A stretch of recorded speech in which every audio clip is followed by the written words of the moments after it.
Сәлеметсіздер ме, құрметті студенттер? Бүгін нейролингвистикалық бағдарлау практикум пәні бойынша дәрісімді ұсынамын. Дәрістің тақырыбы әлемді қабылдау моделінің индивидуалды ерекшеліктері. Қарастыратын сұрақтарымыз қабылдаудың ішкі және сыртқы каналдары, репрезентативті жүйенің түрлері және анықтамалары. Екінші жетекші және біріншілік репрезентативті жүйелер анықтамалары, қабылдау позициясының түрлері және ассоциация, диссоциация болып табылады. Ең бірінші осы дәрісімізге тоқталмас бұрын осы пәннің мақсат міндеттерін айтып өтетін болса, нейролингвистикалық бағдарлау бойынша болашақ психологтың кеңес беру және терапия дағдыларын қалыптастыру, яғни мақсаты болып табылады. Пәннің бірнеше міндеттерді қамтиды. Ол бірінші, студенттерді нейролингвистикалық бағдарлау және технология негіздерін негізгі ұғымдармен таныстыру және ұғымдарды меңгеруді қамтамасыз ету. Екінші, ғылымдар жүйесінде нейролингвистикалық және технология негіздерін алатын орнын анықтау. Келесі, үшінші, нейролингвистикалық бойынша практикум бойынша пән алынған білімдерді, яғни ғылыми зерттеу жұмыстарында өз бетінше пайдалануға үйрету.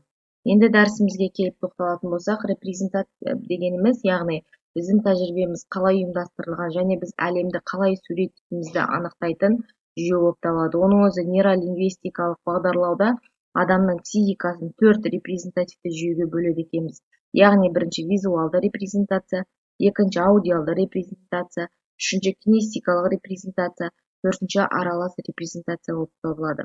Енді визуалды репрезентацияға тоқталатын болсақ, ол көз арқылы ақпаратты қабылдау жүйесі, яғни сыртта болып жатқан дүниелерді, яғни болып жатқан құбылыстарды жәнегі сырттан ақпаратты көру арқылы қабылдау. Яғни соны көру арқылы қабылдап, қорытып, ары қарай оны өзінің бойында, яғни еске сақтау немесе дамытады екен. Келесі аудиалды репрезентативті жүйе дегеніміз құлақ арқылы ақпаратты қабылдау жүйесі, яғни есту арқылы ақпаратты қабылдайды, яғни талдайды және қорытады екен. Келесі бізде кинестикалық репрезентативті жүйе дене мүшелері арқылы өзгертілген жәнегі процестерді қалыптастыру, яғни оны дамыту болып табылады. Яғни ақпаратты жәнегі сезіну арқылы немесе қандай да бір іс-әрекеттер арқылы еске сақтау, яғни кинестикалық репрезентативті жүйе болып табылады. Төртінші аралас репрезентативті жүйе, яғни аталған осы 3 жүйе арқылы оған қосымша иіс, дәм түйсіктері қосылады екен. Сонымен қоса бейнелерді еске сақтап, осы сыртта болып жатқан құбылыстарды қабылдау осы аралас репрезентативті жүйе немесе дискретті жүйе деп көрсетілген екен. Енді осы айтылған жүйелердің адам бойында дамуы, яғни осы қабылдау каналдары деп атайды екен. Ең бірінші осы көп қарастыратын осы 3 жүйе визуалды, аудиалды, кинестикалық болып табылады. Яғни осы қабылдаудың визуалды жүйесі жақсы дамыған жеке тұлғаларда көрсетілетін қасиеттер, яғни ол бірден-бір бет-бейнені еске сақтайды және бейнелермен ойлайды. Оларды түсіну үшін, қандай да бір ақпаратты еске сақтау үшін, оны қабылдау үшін ол кесте арқылы немесе графикалық арқылы қараған ұнатады екен. Яғни тез шешім қабылдағыш, яғни мінсіз көрінуге тырысады, ұқыптылықпен ерекшеленеді, ғылыми шаралар анық көрінетін адамдар, яғни визуалды қабылдауы жоғары дамыған адамдар көрсетіледі екен.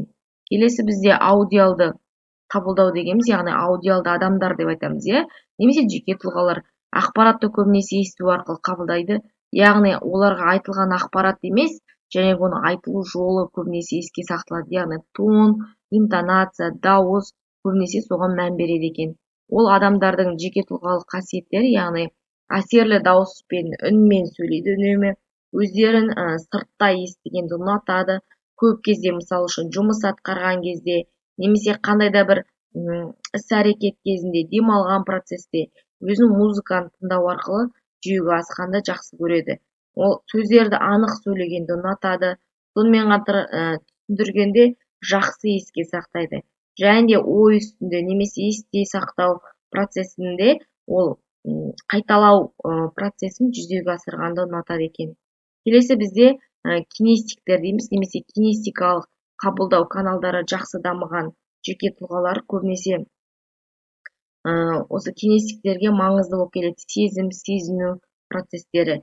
және де әрқашанда ақырын, байыппен сөйлегенді ұнатады. Ишаралар созылмалы, ақырын болып келеді. Бұл кинестиктердің ең бірінші айырмашылығы басқа қабылдау каналдары бар адамдардың айырмашылығы ыңғайлылықты жақсы көреді. Егер де мысалы үшін кинестиктерға ол сол жағдай немесе бір қандай да бір зат немесе киім немесе сол қоршаған орта ұнайтын болса, ол көп уақытқа дейін бір жерде жұмыс атқаруы мүмкін, немесе бір дүниені немесе киімді көп қолдануы мүмкін. Яғни ыңғайлылықты бірінші орынға қояды екен. Екінші, кинестиктердің көбі, мысалы үшін кинестикалық қабылдаулары бар адамдардың көбі спортпен айналысқанды жақсы көреді. Яғни әрекетті ұнатады ол адамдар. Болып жатқан әлемді толыққанды қабылдамаса да, сол процесте болған әрекетті қандай да бір қозғалыстарды еске сақтағанды жақсы көреді. Және де барлық нәрсені тәжірибе арқылы көргенді ұнатады. Яғни болып жатқан бір қандай да практика дейді ғой, іс-әрекетті практика жүзінде жасап көргенді, естігеннен көргеннен қарағанда өзі жасап көргенді жақсы көреді екен. Енді біздің үшінші сұрағымызға тоқталып өтетін болсақ, ол бізде қабылдаудың позициясының түрлері. Қазіргі кезде осы нейролингвистикалық бағдарлауда осы екі позицияға көп көңіл бөледі. Ол ассоциация және диссоциация. Ассоциация дегеніміз жағдаятты қабылдау, көбінесе ішкі эмоция сезіну. Бізде мысалы үшін нейролингвистиктер көбінесе қазіргі кезде жеке тұлғаның қай уақытта жетістікке жететіні, қай уақытта мысалы үшін өз-өзін ұстау керек екенін, және де қандай да бір қоршаған ортада өзінің бір жаңалығын көрсеткені осы қабылдау түріне байланысты деп айтады.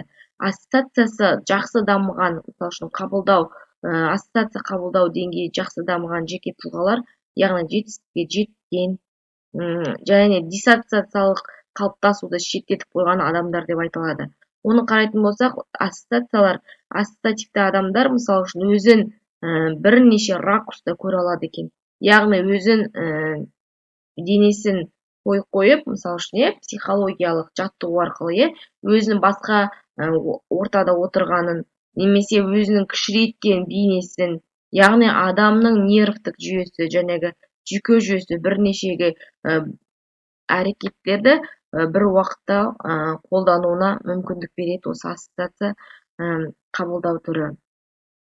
Екінші, диссоциация дегеніміз. Диссоциация болып жатқан жағдаятты сырттан бағалау және эмоциясын сезіну деп алады. Диссоциативті адамдар көбінесе жетістікке жете алмаған, немесе жағдаятты дұрыс толыққанды шеше алмаған адамдарды диссоциация қабылдау позициясын ұстайтын адамдар деп айтамыз.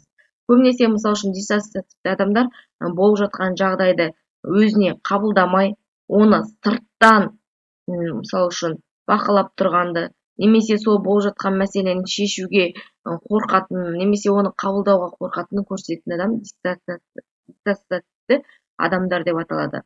Бұл эмоциясын өтіп кеткеннен кейін, бірнеше уақыттан кейін, немесе бірнеше күннен кейін, немесе бірнеше жылдардан кейін сол эмоцияны сезіну. Мысалы үшін қарайтын болсақ, мысалы үшін психологиялық көбінесе диссоциация болады. Адамда қандай да бір психикалық немесе психологиялық ахуал болғанда, адам бір қандай да бір өзінің өміріндегі қатты ауырсынатын бір ситуацияны сезінгенде, ол адам сол уақытта сол ситуацияның қаншалықты қатты екенін сезінбеуі мүмкін. Яғни ол диссоциацияны қабылдау тұрады. Яғни адамның миында алдану сезімі болады. Мүмкін бұл бұлай емес деген. Яғни ол бірнеше уақыттан кейін, бірнеше айлардан кейін сезіну мүмкін. Немесе бірнеше күннен кейін сезінуге. Сол кезде ол сезіну эмоциясы оған бірнеше пайызда жоғарғы түрде көреді. Яғни адамда депрессияға түсу сол кезде болады. Стресске түсу, осы диссоциативті қабылдауы жоғары дамыған адамдар, яғни көбінесе депрессия түрінде, стресс түрінде жүретіндіктен, осы диссоциативті қабылдау жүзеге көп асады екен. Ал ассоциативті қабылдау дегеніміз, ассоциативті қабылдауды егер де адамның бойында дамыту үшін, нейролингвистикалық бағдарлауда әртүрлі практиктар бар. Яғни осыны қабылдау дамыту үшін әртүрлі жаттығулар, терапиялар жүзеге асыруға болады екен. Бүгінгі дәрісіміздің тақырыбы осы